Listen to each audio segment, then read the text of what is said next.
Assalamualaikum warahmatullahi wabarakatuh. Kami kelompok 3 yang beranggotakan saya Dimas Wahyu Kurniawan, Imatusima Ar-Rahman, dan Juniasa Tania Putri akan menjelaskan tentang model pembelajaran flipped classroom. Yang pertama, konsep flipped classroom. Menurut Bergman dan Sams menyatakan flipped classroom memiliki konsep dasar bahwa semua yang dilakukan di kelas pada pembelajaran konvensional menjadi dilakukan di rumah, dan semua yang dilakukan sebagai pekerjaan rumah pada pembelajaran konvensional menjadi dilakukan di kelas.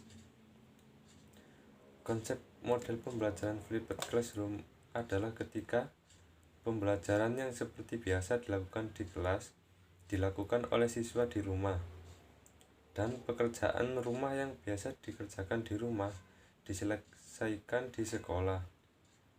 Flipped classroom merupakan suatu cara yang dapat diberikan oleh pendidik dengan meminimalkan jumlah instruksi langsung dalam praktek mengajar mereka sambil memaksimalkan interaksi satu sama lain.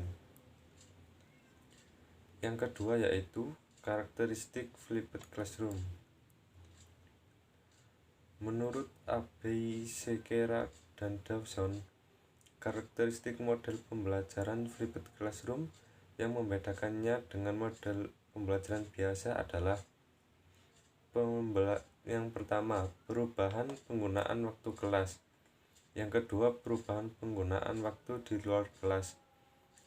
Yang ketiga, melakukan kegiatan yang secara tradisional dianggap pekerjaan rumah di kelas.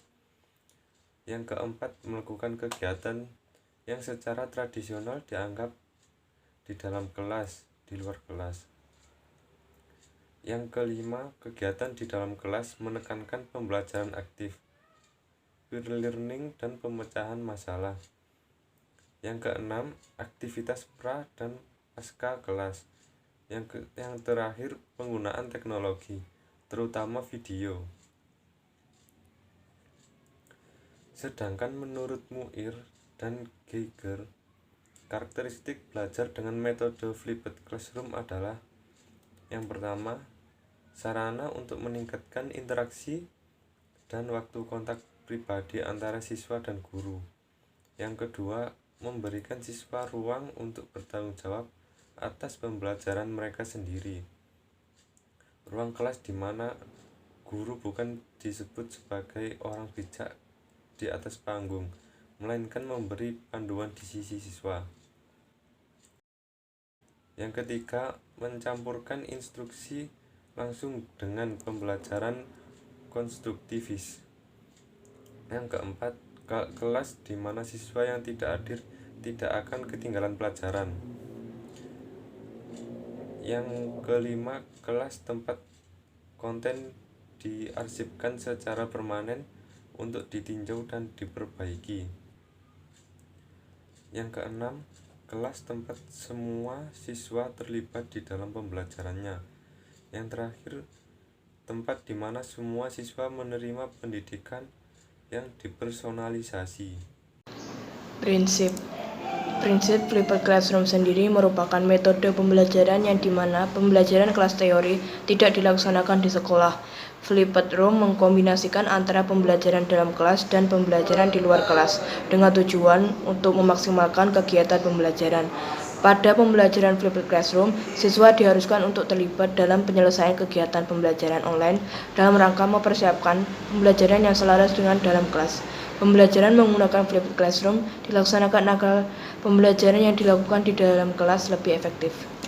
Langkah-langkah pembelajaran flipped classroom. 1. Persiapan. Pertama, dosen membagikan materi perkuliahan dan tugas. Dosen bisa membagikan materi perkuliahan dan tugas melalui Sevima di Edlink dengan menggunakan fitur materi dan tugas untuk dipelajari mahasiswa di rumah. Materi bisa berupa video maupun e-book. Kedua, dosen mendampingi mahasiswa untuk Melakukan diskusi. Dosen bisa melakukan diskusi terpadu sebagai bentuk pendampingan dengan menggunakan fitur diskusi kelas di Edlink. Dosen bisa memulai kegiatan tanya-jawab untuk memastikan bahwa mahasiswa mengerti apa yang harus dilakukan untuk menyelesaikan tugas yang diberikan. Ketiga, dosen yang memberikan tes untuk mengetahui tingkat pemahaman mahasiswa. Dosen bisa memanfaatkan fitur quiz untuk mengukur pemahaman dan mahasiswa bisa mengunggah hasil belajarnya di fitur tugas. Dan dosen melakukan koreksi hasil pembelajaran sendiri yang dilakukan oleh mahasiswa dari rumah. 4. Dosen memberikan penguatan atas materi yang diberikan secara tatap muka. Lalu, dosen memberikan penguatan atas materi yang diberikan secara tatap muka saat mahasiswa mendapat giliran untuk belajar secara tatap muka di kampus atau dengan kapasitas setengah dari jumlah total mahasiswa di dalam kelas tersebut. Implementasi.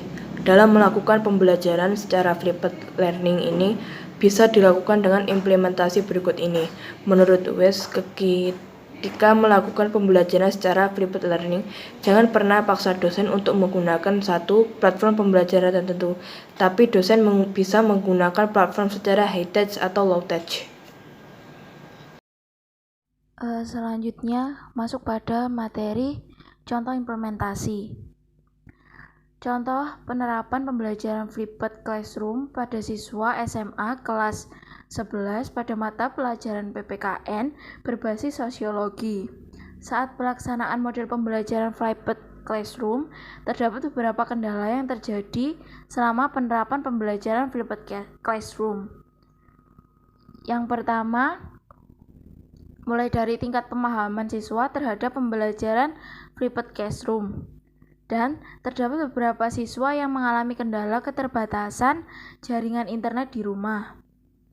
Namun secara umum, pembelajaran flipped classroom mampu meningkatkan minat belajar siswa untuk mempelajari pelajaran PPKN. Pembelajaran flipped classroom berbasis sosiologi ini membuat para siswa tampak lebih serius dalam mengikuti pembelajaran PPKN. Hal ini tampak dari 89% siswa benar-benar menjalankan instruksi dari guru dan mengajarkan hal-hal yang disyaratkan dalam pembelajaran ini. Berbeda sekali ketika guru menggunakan model pembelajaran konvensional sebelumnya. Berdasarkan penelusuran hasil kunjungan siswa ke akun sosiologi guru, dapat diketahui bahwa terdapat 29 siswa dari 32 siswa yang membuka dan mengunduh materi serta terlibat aktif dalam forum diskusi yang ada pada akun sosiologi guru. Dalam forum diskusi tersebut, para siswa bertanya mulai hal-hal yang bersifat teknis sampai hal yang bersifat substansif materi pembelajaran. Pada tahapan ini, peran guru sangat krusial untuk mengamati proses belajar di luar kelas ataupun di rumah, serta aktif dalam memberi feedback kepada siswa dalam diskusi online melalui akun sosiologi tersebut. Hal ini dikarenakan dalam pembelajaran flipped classroom, aktivitas penyampaian materi seperti penjelasan guru yang pada pembelajaran konvensional dilakukan di kelas menjadi dilakukan di rumah melalui akun sosiologi guru. Dari segi kualitas pembelajaran PPKN, dengan pembelajaran flipped classroom berbasis sosiologi ini dapat dihasilkan pembelajaran PPKN yang lebih berkualitas.